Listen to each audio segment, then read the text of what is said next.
Bos, saiki anu to, enek persaingan ketat to bos saiki, Bos. Ora apa-apa. Arep persaingan, arep disaingi ya ora apa-apa. Wong rezeki iki dhewe-dhewe sayang kok.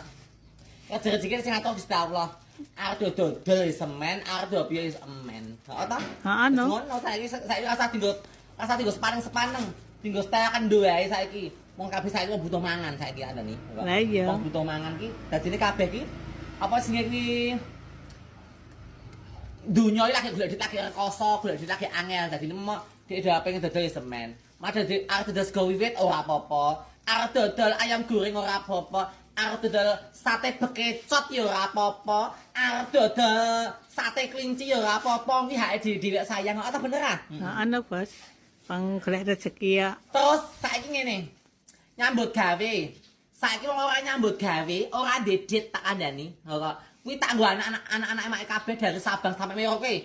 Wis iki tak kandhani ya. Iki surat terbuka buat siapa saja dari Sabang sampai Merauke. Surat terbuka buat netizen, buat penggemar mae kabeh, penggemar mae dari Sabang sampai Merauke ya sayang ya.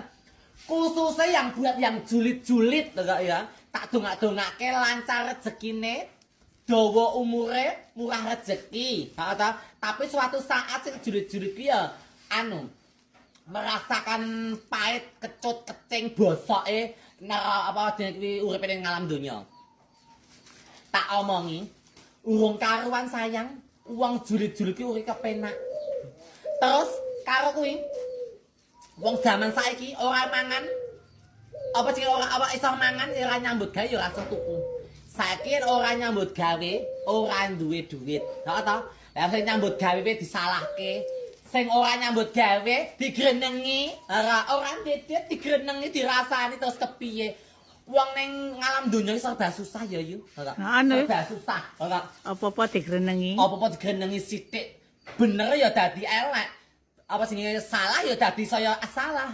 Saiki serba salah ning alam donya. Dadi artis ya salah. Ora dadi artis ya salah. Ha, ngono kuwi. Kok untung wae jenenge Mak Karno kok wong wis ndablek sak ndablek-ndableke umat, sak ndablek-ndableke negara sak jagat maya dari Sabang sampai Merauke arep ditindes, arep dihujat sing piye-piye. Ora masalah. Tak tampa matur nuwun. Oh iya, karo anak-anak emak kabeh dari Sabang sampai Merauke. Make bukane sombong, bukane make aku ki wonge sok yes, sok piye-piye.